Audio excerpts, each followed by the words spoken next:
यहाँ शराब पी रहा है, ताश पत्ते खेल रहा है, तेरे को समझ नहीं आता। अब देख तेरे साथ क्या करती हूँ। Take your hands off me. That's for harassing us. Sir, he's down. Call for backup. रात के 12 बजे का समय था। सिटी की सबसे बड़ी अधिकारी आईपीएस अफसर अंजलि वर्मा एक मीटिंग से घर वापस लौट रही थी। चारों तरफ सन्नाटा था। अंजलि वर्मा को थोड़ा थोड़ा डर महसूस हो रहा था। डर की वजह से वह कार को बहुत तेज चला रही थी। तभी अचानक कार बंद हो गई। अंजलि ने झट से गाड़ी स्टार्ट करने की कोशिश की, मगर कोई फायदा नहीं हुआ। गाड़ी खराब हो चुकी थी और चालू होने का नाम नहीं ले रही थी। वह गाड़ी से उतरी और इधर उधर देखने लगी कि आखिर हुआ क्या है। तभी उन्हें लगा कि शायद इंजन में कोई प्रॉब्लम आ गई है, इसी वजह से गाड़ी स्टार्ट नहीं हो रही थी। लाख कोशिशों के बावजूद जब गाड़ी चालू नहीं हुई तो उन्होंने सोचा कि अपने पिता को कॉल करती हूँ।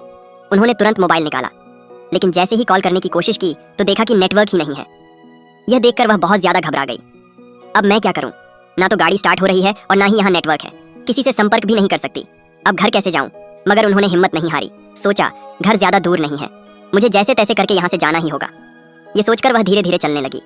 जैसे ही वह थोड़ी आगे बढ़ी, उन्हें दूर से गाड़ियों की लाइट दिखाई दी। वह थोड़ी खुश हुई कि चलो कोई तो मिला। वह धीरे धीरे उसी दिशा में बढ़ने लगी।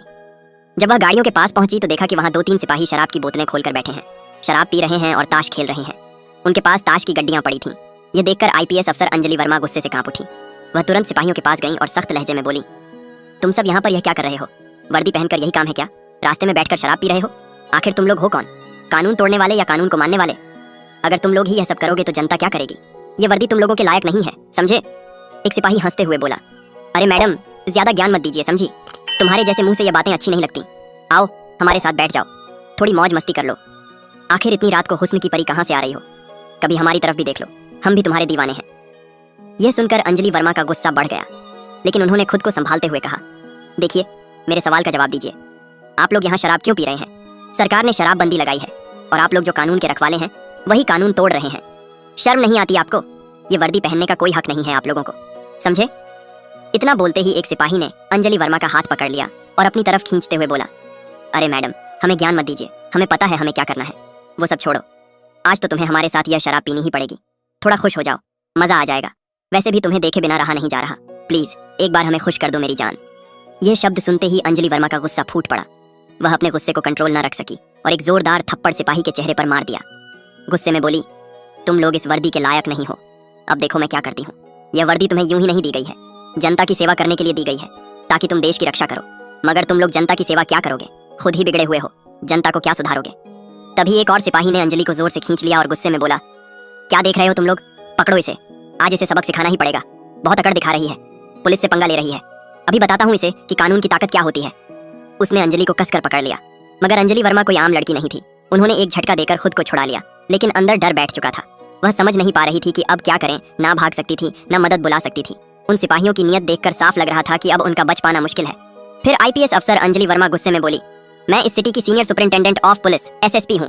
मैं तुम चारों को अभी के अभी सस्पेंड कर देती हूँ और मैं कल ही director general of police DGP sir से बात करके तुम चारों को सस्पेंड करवा कर रहूंगी, समझे? ये सुनकर सिपाही सारे हंस पड़े और उन्होंने अंजलि को पकड़ लिया। अंजलि के अंदर डर बैठ गया था, वह समझ नहीं पा रही थी कि क्या करें। फिर उन्होंने बहुत जोर लगाया और छूटकर भागने लगी, मन में यही सोचते हुए कि अगर वह भागी नहीं तो ये लोग उसके साथ क्या क्या कर सकते हैं, क्योंकि सारे सिपाही नशे में चूर थे और उनकी नीयत ठीक नहीं लग रही थी। अंजलि तेजी से दौड़ रही थी, चारों सिपाही उनके पीछे दौड़े। दौड़ते दौड़ते एक सिपाही ने अंजलि को पकड़ लिया। गुस्से में उसने अंजलि के गाल पर एक थप्पड़ दे मारा और बोला, तेरी इतनी हिम्मत है कि यहाँ से भाग जाए? पहले हमें खुश कर, फिर यहीं से कहाँ जाना, समझी? कहीं नहीं जाने देगा तुम्हें। अगर आज तुम्हें छोड़ दिया तो ऐसी हुस्न की परी और हमें कहीं नहीं मिलेगी। ज्यादा भाव मत खाओ, जो बोल रहे हैं वही करो। अंजलि डर से कांप रही थी। उन्होंने कहा, तुम लोग नशे में चूर हो, इसलिए समझ ही नहीं आ रहा कि क्या कर रहे हो। बहुत पछताओगे तुम लोग। मुझे जाने दो, वरना तुम लोगों के साथ क्या होगा तुम्हें पता नहीं है। मैं ठीक कह रही हूँ, मुझे छोड़ दीजिए। मैं सिटी की एसएसपी हूँ और आप लोग जो कर रहे हैं वह बहुत गलत है।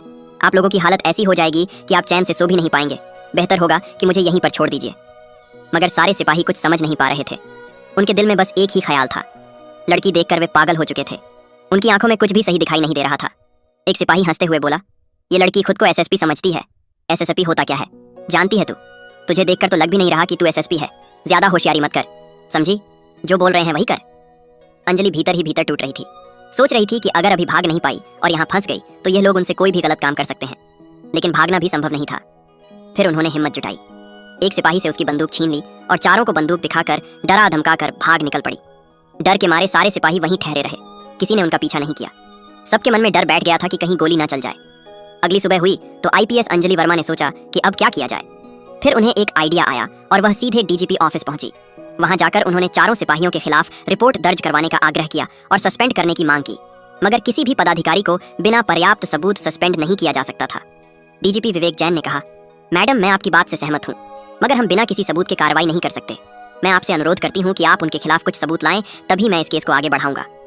अंजलि परेशान हो गई कि आखिर क्या किया जाए। बात तो सच थी कि बिना सबूत के किसी को सस्पेंड करना मुश्किल था। वह तुरंत घर पहुंची और कुछ देर सोई।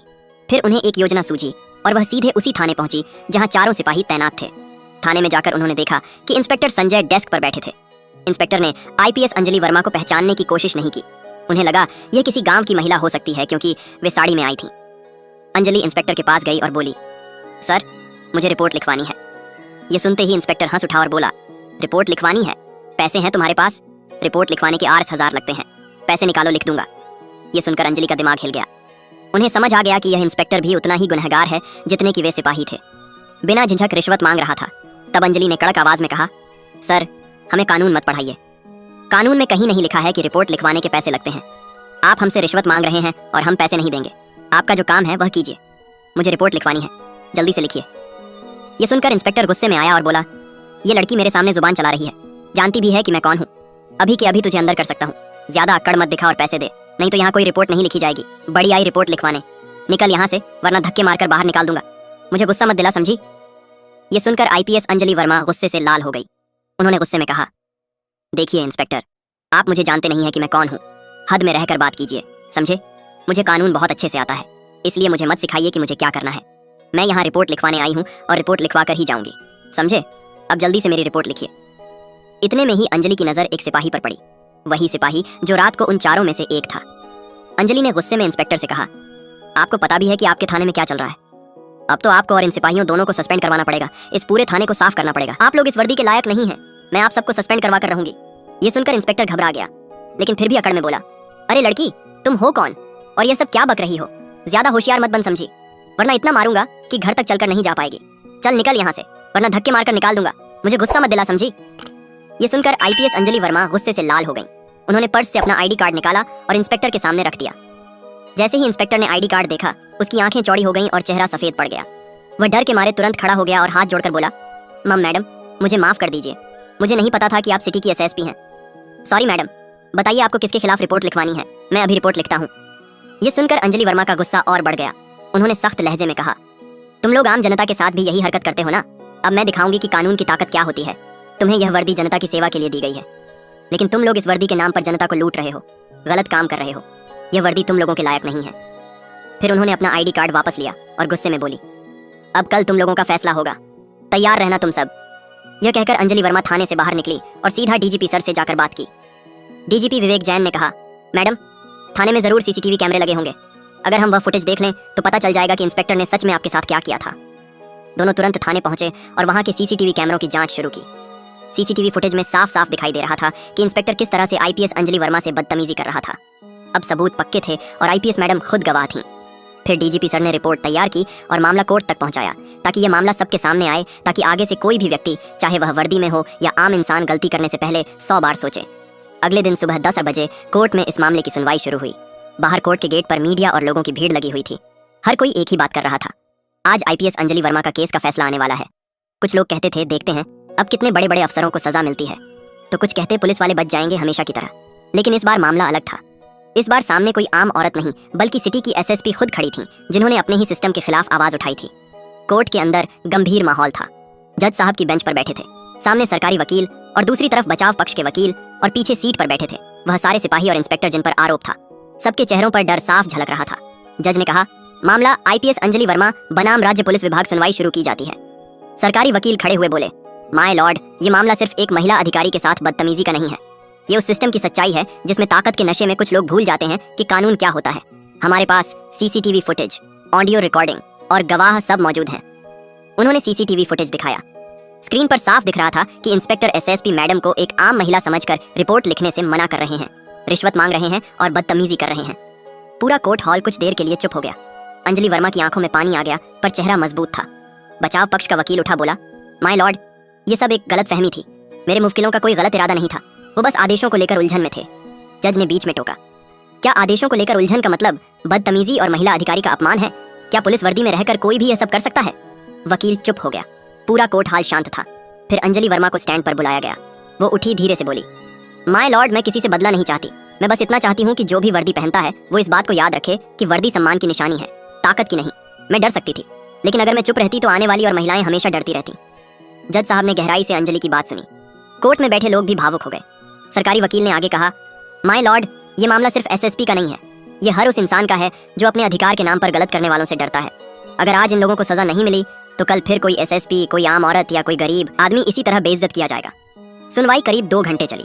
हर सबूत और बयान के बाद यह साफ हो गया कि इंस्पेक्टर और सिपाहियों ने शराब के नशे में न केवल आईपीएस अंजलि वर्मा से बदतमीजी की, बल्कि अपने पद का दुरुपयोग भी किया। अंत में जज ने फैसला पढ़ना शुरू किया। कोर्ट ने सबूतों और गवाहों को देखते हुए यह पाया कि आरोपी इंस्पेक्टर संजय और 4 सिपाहियों ने अपने कर्तव्य की मर्यादा तोड़ी है। इन्हें तत्काल प्रभाव से सस्पेंड किया जाता है और भ्रष्टाचार, दुराचार और पद के दुरुपयोग के आरोप में 3-3 साल की सजा दी जाती है। जज की आवाज गूंज उठी।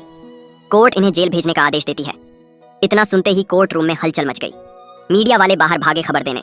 कुछ पुलिस वाले जिन्होंने पहले इन आरोपियों के साथ काम किया था, उन्होंने नजर झुका ली। वो 5 अपराधी हवालात की तरफ ले जाए गए। उनके चेहरे पर अब घमंड नहीं, बस शर्म थी। बाहर कोर्ट के गेट पर लोग तालियां बजाने लगे। कई महिलाएं बोली, कम से कम एक तो आवाज उठी जिसने इंसाफ देखा। अंजलि वर्मा धीरे धीरे बाहर निकली। मीडिया वाले माइक लेकर भागे। मैम, आपको कैसा लग रहा है? अंजलि ने बस मुस्कुराकर कहा, मुझे बस इतना लगता है कि कानून अभी भी जिंदा है। वो अपनी गाड़ी में बैठी गाड़ी धीरे धीरे चली गई। पीछे रह गया एक सबक कि जब एक औरत अपनी सच्चाई और हिम्मत से खड़ी होती है तो पूरे सिस्टम को झुकना पड़ता है। थाने में अगले ही दिन नया स्टाफ लगाया गया। डीजीपी ने खुद निरीक्षण किया और कहा, अब यह थाना कानून का प्रतीक बनेगा, डर का नहीं। सिटी के लोगों ने राहत की सांस ली। हर जगह एक ही चर्चा थी, आईपीएस अंजलि वर्मा ने जो किया वह सिर्फ अपने लिए नहीं बल्कि हर इंसाफ चाहने वाले के लिए किया। तो दोस्तों, यह कहानी केवल मनोरंजन और शिक्षा के उद्देश्य से बनाई गई है। इसमें दिखाए गए सभी पात्र, घटनाएं और संवाद काल्पनिक हैं। किसी भी वास्तविक व्यक्ति, संस्था या घटना से इनका कोई संबंध नहीं है। कृपया इसे केवल कहानी के रूप में देखें और इसका आनंद लें। हम किसी की भावनाओं को ठेस पहुंचाना नहीं चाहते। अगर आपको यह कहानी पसंद आई हो तो इसे लाइक करें और ज्यादा से ज्यादा लोगों तक शेयर करें। कमेंट करके बताएं कौन लगा, और हमारे चैनल स्टोरी दर्पण को सब्सक्राइब करना ना भूलें, क्योंकि हम आपके लिए ऐसे ही प्रेरणादायक कहानियां लाते रहेंगे। धन्यवाद।